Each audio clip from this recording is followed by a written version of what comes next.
Excelência Ricardo Arruda, Excelência Nereu Moura, trago um abraço do missionário Bispo Fernando, que fez um trabalho excelente em Campinas, com Outubro Brilhante, e eu vejo que o deputado estudou o assunto, ambos estudaram o assunto. A optometria realmente ela já está consolidada, o optometrista está trabalhando, ela é uma necessidade básica, mas ela é pouco conhecida, e essa é uma oportunidade que nós temos de divulgar para a sociedade, divulgar para essa casa, onde estão os gestores públicos que vão fazer a diferença para que esse atendimento chegue aos necessitados.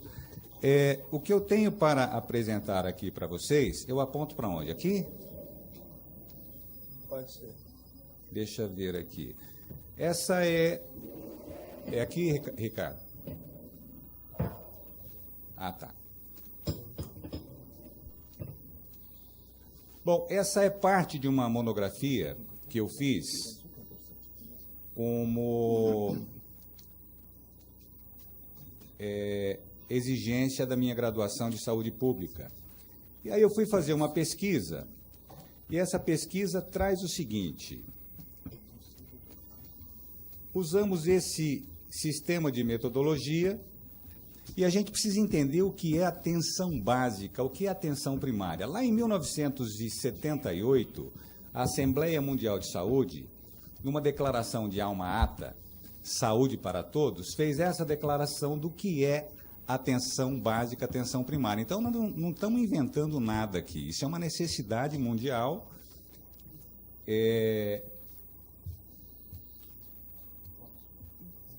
E o que é atenção primária ocular, chamada de APO? É a provisão de cuidados do primeiro nível. Por isso que a optometria é considerada a primeira barreira visual contra a cegueira. Um exemplo: se cada um de nós aqui pegarmos um avião ou um navio e desembarcarmos em qualquer país do mundo e lá constatarmos que a nossa visão não é a mesma do motivo do embarque, a quem a gente procura? Qualquer brasileiro vai dizer assim: eu procuro o oftalmologista. Ocorre que nesses países nós não vamos conseguir a atenção do oftalmologista. Por quê? Porque ele vai estar num nível secundário e terciário de atenção. Então, como disse o deputado, é uma questão cultural que a gente precisa mudar aqui. Existe uma pesquisa da Associação Brasileira de Oftalmologia que 8 a cada 10 crianças nunca fizeram um exame de vista. E essas 2 que fizeram foram triadas por professores. Ou seja, é o professor que diz: olha, Joãozinho, você não está sujeito a ter glaucoma, Pedrinho, você não está sujeito a ter uma ambliopia, você não está sujeito a ter um problema de retina, e encaminha para o oftalmologista. Nenhum demérito ao professor, mas é ele. Será que o professor ele tem conhecimento? E é interessante que o meu colega Juan vai falar a respeito, que aonde as universidades fizeram as triagens, os professores ficaram de cabelo em pé e se sentiram imaturos para fazer esse grau de complexidade.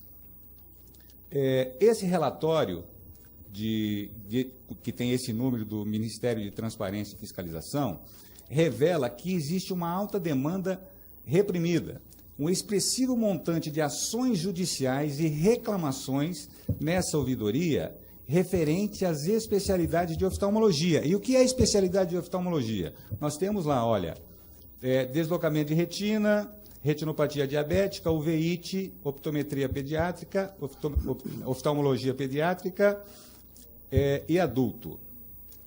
Todas doenças de grande preocupação. Essas sim são as especialidades oftalmológicas.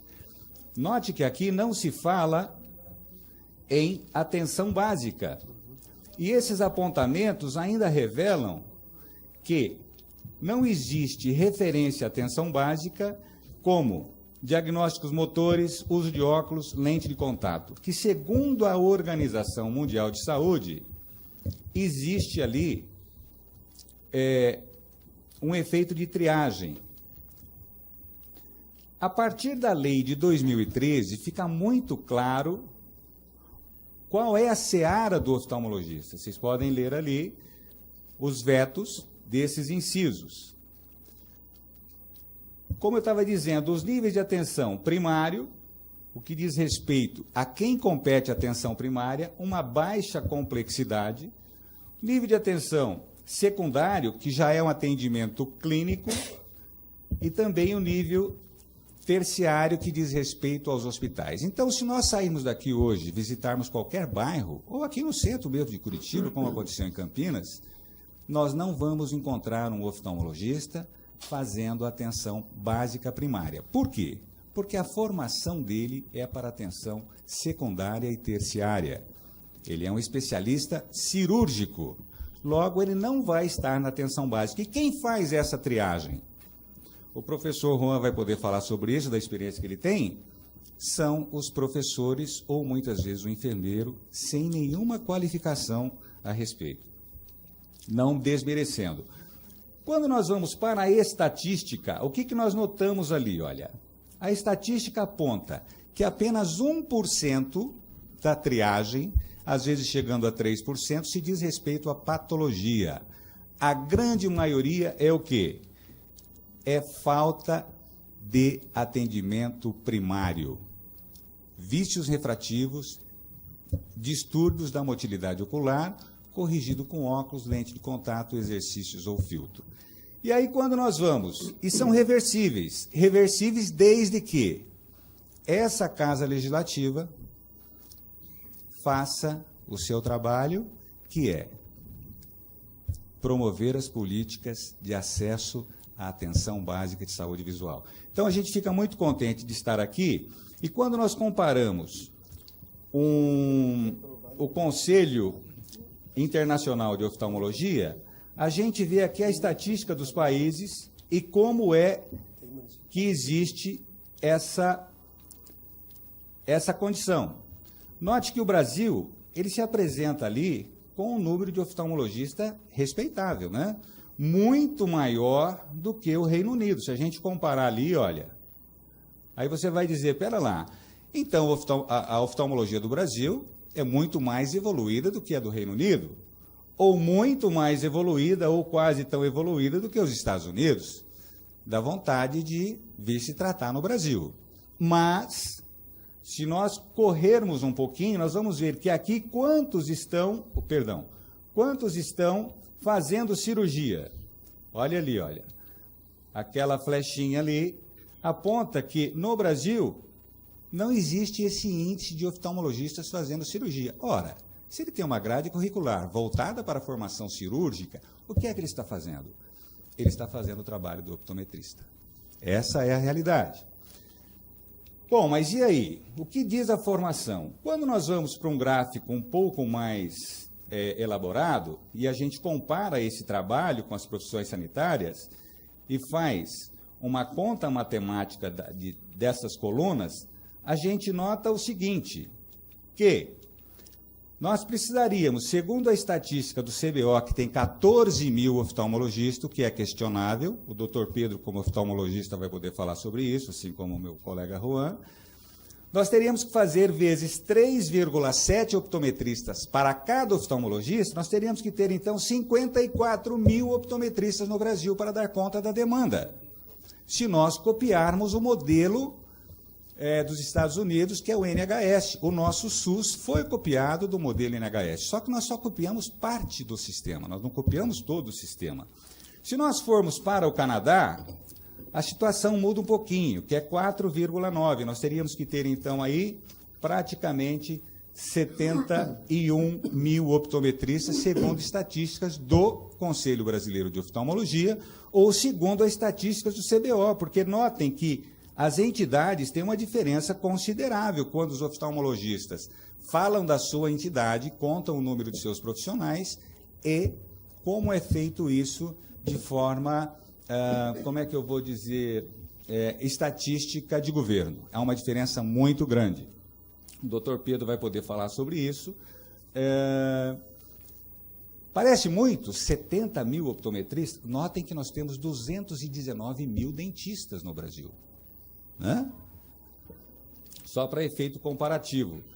Quando nós comparamos o custo de formação do optometrista, nós vamos ter ali 25 mil por ano. Vezes 5 anos, nós vamos ter aí um investimento de 125 mil reais.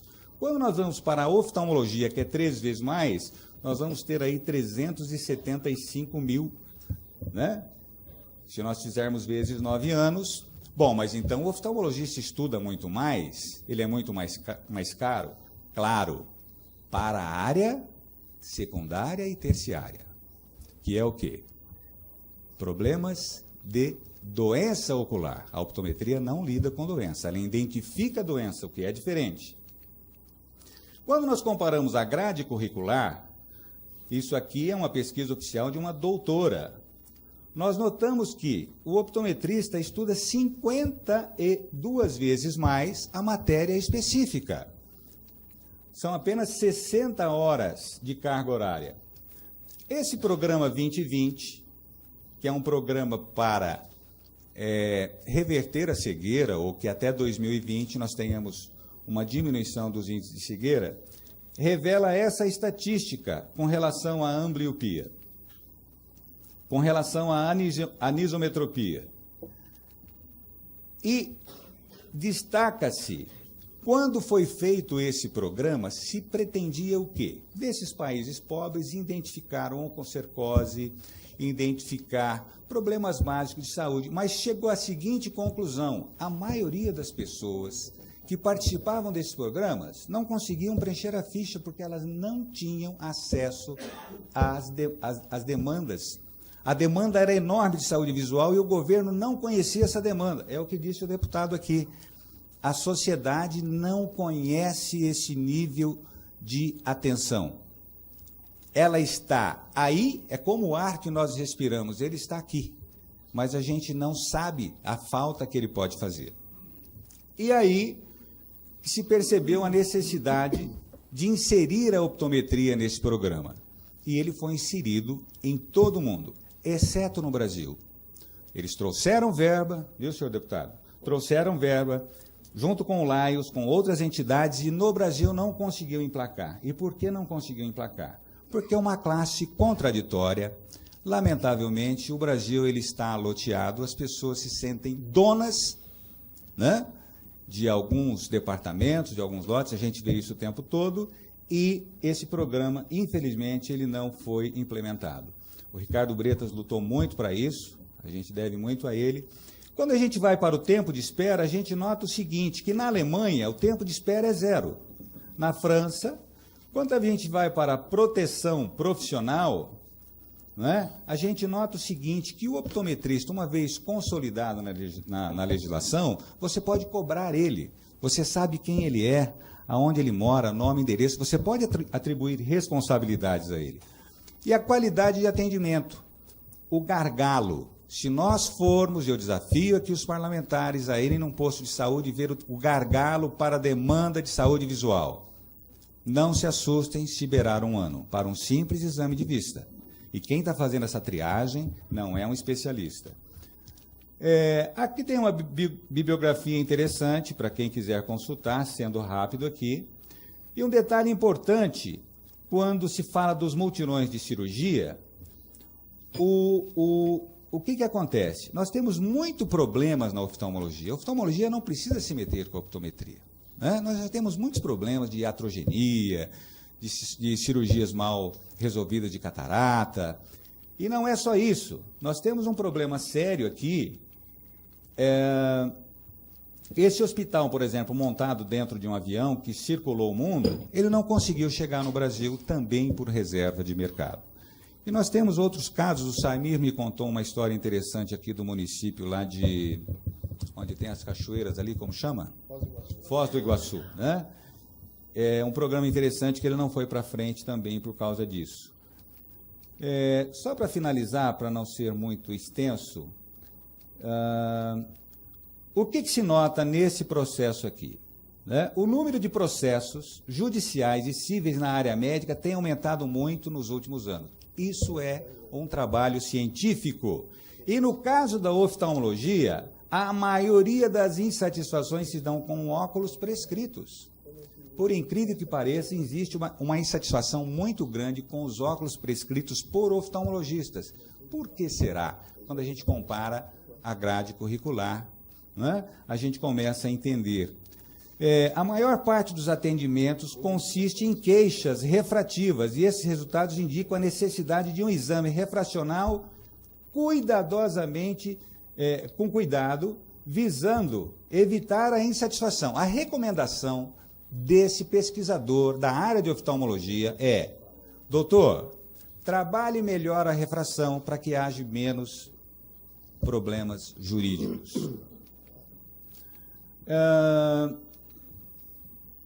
A gestão pública pede a optometria. É uma questão de gestão.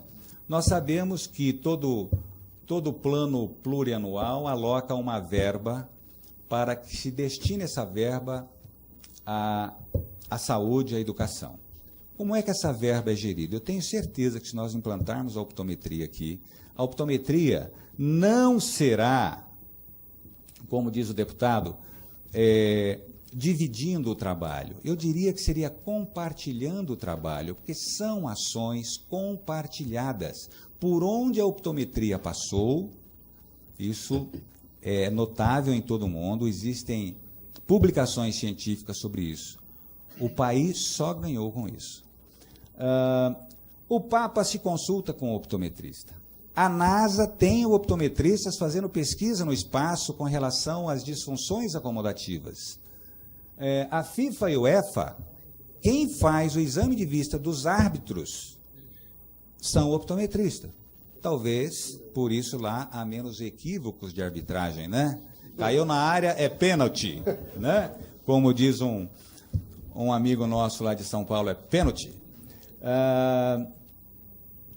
A Olimpíada do Rio de Janeiro trouxe aqui os Estados Unidos, que levou mais número de medalhas, né? De prata, de ouro e de bronze.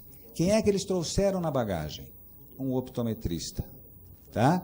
Só para mostrar, senhores deputados, a importância da optometria. O último país que ficou ainda, porque nós temos uma cultura muito dos portugueses, os portugueses resolveram que não dá para manter o sistema funcionando se não tiver a optometria. A saúde não se sustenta com um médico formado com 9 a 12 anos de medicina.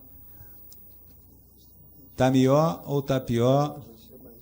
Percebe? Ele tem atitudes mais nobres para fazer. Era isso que eu tinha a dizer.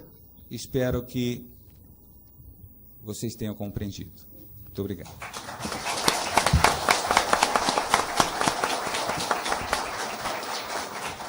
Parabéns, Eduardo. Foi uma aula aqui para nós, muito importante o que foi dito. Era bom até deixar um material desse aqui, viu, na casa, deputado.